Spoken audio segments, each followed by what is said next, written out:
Sometimes when I'm stuck at the studio, I have a bunch of old sketchbooks in here that I can kind of flip through to get ideas. Sometimes this one I taped a prayer that I just loved. Sometimes it's just like old little assignments or prompts. Sometimes it's other people's art. I've always loved this image of just this naked woman riding on the top of a 747.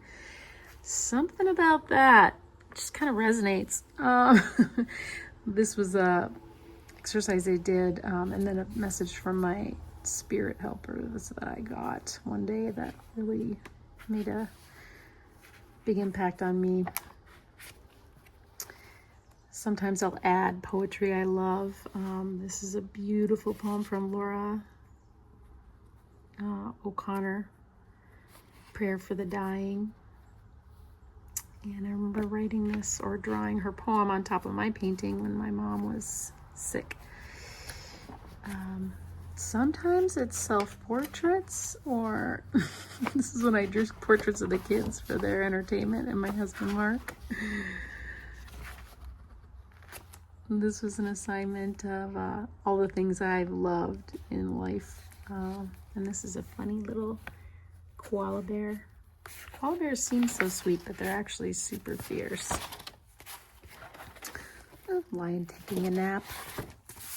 But these are such potent places for inspiration that I go to remind me of things that I love and things that I might want to turn into a piece.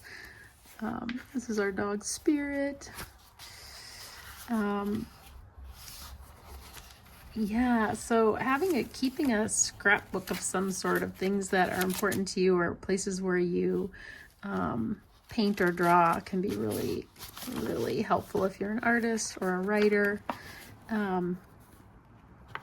It's just a really nice resource to have on those days when maybe the ideas aren't flowing like we wish they would.